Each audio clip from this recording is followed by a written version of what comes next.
Good morning students. असी नवा chapter start किया सी रेशो एनालिसिस। रेशो एनालिसिस दे विच रेशो एनालिसिस दा मीनिंग, ओदी क्लासिफिकेशन एंड ओदे इंपॉर्टेंस मैं तुहानू दसी सी। अज असी शुरू करांगे सब तो पहला लिक्विडिटी रेशोज़ दे नाल। लिक्विडिटी रेशोज़ स्टूडेंट्स वो रेशोज़ हुंदियां आ जो किसी भी ऑर्गेनाइजेशन की शॉर्ट टर्म लाइबिलिटी नू पे करन दी अबिलिटी नू इवैलूएट करदियां आ कि वो ऑर्गेनाइजेशन अपनियां शॉर्ट टर्म लाइबिलिटीज़ नू पे करन दे लई कैपेबल है या नहीं है। उसनू असी लिक्विडिटी रेशोज़ कहने आ। लिक्विडिटी रेशो दे विच असी तीन तरह दियां रेशोज़ कैलकुलेट करते हैं। सब तो पहला हुंदी आ करंट रेशो, दूसरी रेशो हुंदी आ साडी क्विक रेशो और तीसरी रेशो साडी हुंदी हैगी आ absolute liquid ratio.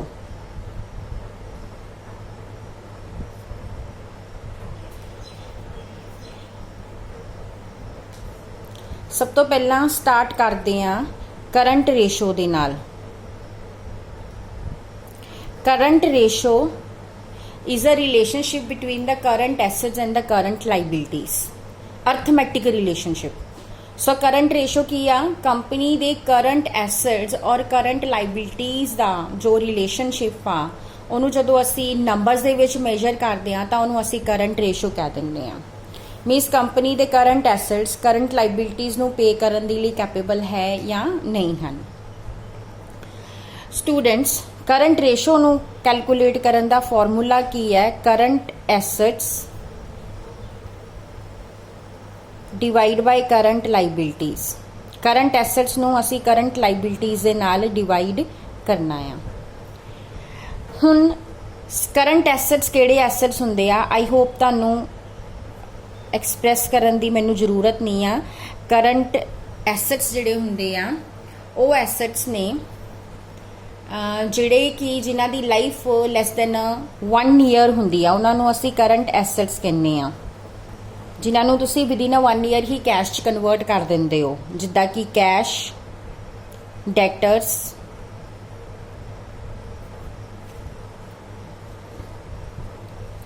Bill receivable,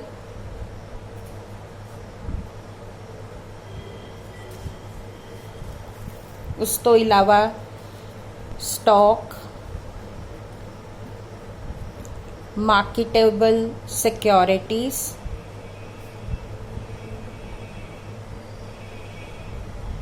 bank balance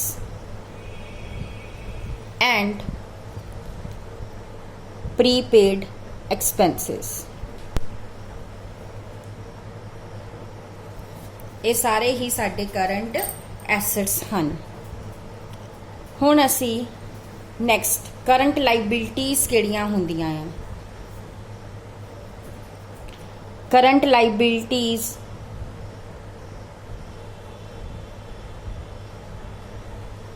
दे विच किहड़ियां आ जांदियां जिन्हां नूं तुसीं विदिन 1 ईयर ही पे करना हुंदा आ उन्हां नूं असीं करंट लाइबिलिटीज़ कहने आ। ठीक है। सो करंट लाइबिलिटीज़ दे विच किहड़ियां लाइबिलिटीज़ आ जांदियां creditors, bills payable, outstanding expenses and they which short term provisions भी आ जांदियां आ ते शॉर्ट टर्म लोन भी आ जांदे आ। सो ये सारियां साडियां हैगियां करंट लाइबिलिटीज़। हुण ਜਦੋਂ ਤੁਸੀਂ करंट एसेट्स सारे कैलकुलेट कर लेने उन्होंने करंट लाइबिलिटीज़ नाल डिवाइड करना तो साडी आ जाएगी current ratio. Second ratio quick ratio, इनू क्विक रेशो भी कहते हैं, इनू लिक्विड रेशो भी कहते हैं। क्विक रेशो दे विच फॉर्मूला असी लैने आ quick assets divide by current liabilities.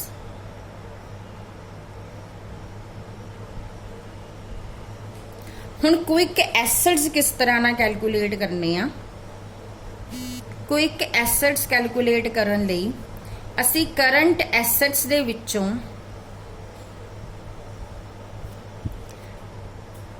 Stock and prepaid expenses नूं माइनस कर देंगे। जदों असी करंट एसेट्स चों स्टॉक एंड प्रीपेड एक्सपेंसिस नूं माइनस कर देंगे तो साडे कोल क्विक एसेट्स आ जाएंगे। क्विक एसेट्स कैलकुलेट करन दा एक तरीका होर हुंदा आ कि तुसी स्टॉक अते प्रीपेड एक्सपेंसिस नूं छड्ड के बाकी सारे एसेट्स दा टोटल कर लेना। बाकी सारे एसेट्स तुहाडे क्विक एसेट्स हन। सो करंट लाइबिलिटीज तो तुहाडियां सेम रहणगियां, उन्हां च कोई चेंजिस नहीं आणगे। सो तुसी किस तरह करंट क्विक रेशो किस तरह कैलकुलेट करनी है, क्विक एसेट्स नूं करंट लाइबिलिटीज नाल डिवाइड करना। क्विक एसेट्स की हुंदे आ, करंट एसेट्स चों जदों असी स्टॉक ते प्रीपेड एक्सपेंस नूं माइनस कर दिंने आ तो साडे क्विक एसेट्स बन जांदे आ। हुण साडी जिहड़ी तीसरी रेशो हैगी आ जिहनूं असी एब्सोल्यूट लिक्विड रेशो कहने आ। ਇਹਦਾ ਫਾਰਮੂਲਾ ਕੀ ਹੈ, ਇਹਦੇ ਵਿੱਚ ਤੁਸੀਂ ਐਬਸੋਲੂਟ ਲਿਕੁਇਡ ਐਸਿਡਸ ਹੀ ਲੈਣੇ ਆ।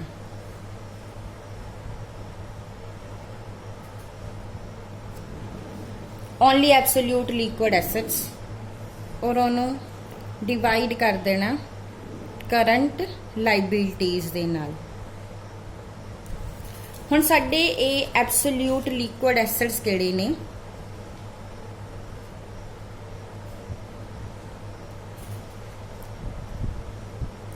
ਇਹਦੇ ਵਿੱਚ ਕੈਸ਼ ਆ ਜਾਂਦਾ ਆ, ਬੈਂਕ ਆ ਜਾਂਦਾ ਆ ਤੇ ਮਾਰਕੀਟੇਬਲ ਸਿਕਿਉਰਿਟੀਜ਼ ਆਉਂਦੀਆਂ ਆ। ਇਸ ਤੋਂ ਇਲਾਵਾ ਹੋਰ ਕੁਝ ਨਹੀਂ ਲੈਣਾ।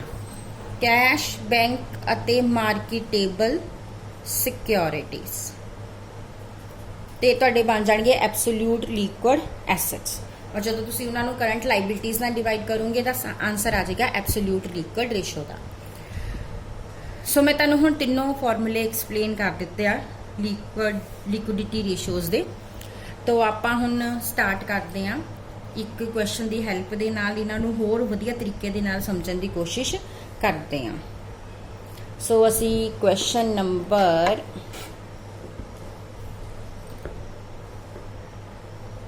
1 ਦੇਖੋ।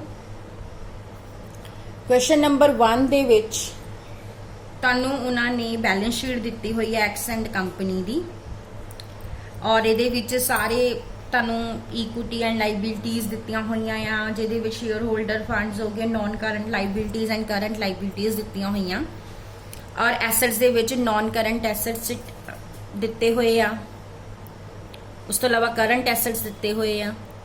ठीक है, असी कैलकुलेट की करना है current ratio, liquid ratio and absolute liquid ratio. So शुरू करते हैं क्वेश्चन नंबर 1। सब तो पहला असी कैलकुलेट करांगे करंट रेशो। करंट रेशो नूं कैलकुलेट करन लई सानू सब तो पहला करंट एसेट्स कैलकुलेट करने पैणे आ। करंट एसेट्स दे विच तुसी देख सकदे हो तुहानू आ करंट एसेट्स दिते हुए आ। की दिता होया आ? स्टॉक है, स्टॉक जिहड़ा आ वो दिता होया आ 40,000 दा। सो 40,000 ले लेना प्लस नैक्सट इसदे विच दिते हुए आ संडरी डेटर्स। संडरी डेटर्स किन्ने दे हैगे आ? संडरी डेटर्स हैगे आ 49,000 दे। उस तो बाद तुहानू एडवांसिस दिते हुए आ 10,000 दे।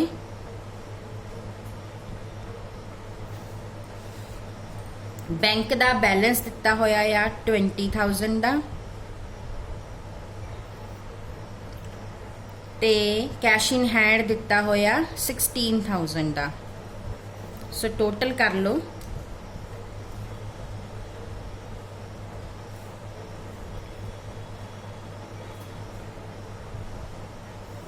$1,35,000 दे तुहाडे जिहड़े आ करंट एसेट्स आ गए। हुण असी कैलकुलेट करनियां आ current liabilities.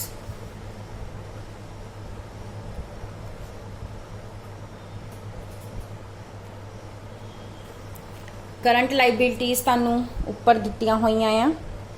संडरी creditors, bank overdraft and provision for taxation, ये 3 दित्तियां होईयां। Sundry creditors, bank overdraft and provision for taxation. Sundry creditors 50,000 दे आ, बैंक ओवरड्राफ्ट 30,000 का आ, ते प्रोविजन फॉर टैक्सेशन 20 का। ये टोटल तुहाडा आ गया 1 lakh. So current ratio calculate कर लो। करंट एसट्स है 1,35,000 दे और करंट लाइबिलिटीज़ है 1 लाख दियाँ। तुहाडा आंसर आ जाएगा 1.35:1 जो तुसी डिवाइड करोगे। उस तो बाद हुण असी कैलकुलेट करनी है liquid ratio. Liquid ratio calculate करन लई सानू लिक्विड एसट्स या क्विक एसट्स कैलकुलेट करने पैने आ। असी हुण ओही वाला फॉर्मूला लगावांगे। असी करंट एसट्स कैलकुलेट कर लए होया 1,35,000 दे, इहदे चों माइनस कर दांगे स्टॉक ते प्रीपेड एक्सपेंसिस नूं। हुण इस इहदे विच प्रीपेड एक्सपेंसिस तां कोई सीगे ही नहीं, स्टॉक हैगा आ। स्टॉक किन्ने दा सीगा 40,000 दा। सो 1,35,000 चों 40,000 माइनस कर दो ते तुहाडे लिक्विड एसट्स जिहड़े आ जाणगे किन्ने आ जाणगे 95,000 दे। सो हुण लिक्विड रेशो कैलकुलेट कर लो। लिक्विड एसट्स है 95,000 दे और करंट लाइबिलिटीज़ है 1 लाख दियाँ। सो 0.95:1 इहदा आंसर आ जाएगा। हुण तीसरी रेशो जिहड़ी असी कड्ढनी आ ते लास्ट साडी एब्सोल्यूट लिक्विड रेशो।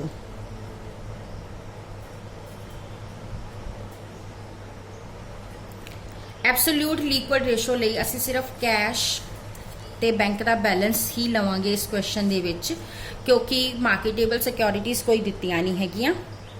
बैंक हैगा 20,000 का ते कैश हैगा 16,000 का। सो 20,000 ते 16,000 असी एब्सोल्यूट लिक्विड एसट्स कढ ले 36,000 दे। हुण फॉर्मूला की लगाना आ, ये तुहाडे हो गए absolute liquid एसट्स।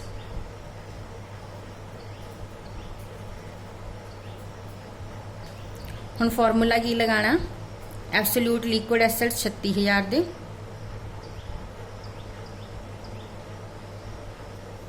Current liabilities 1 lakh दियाँ।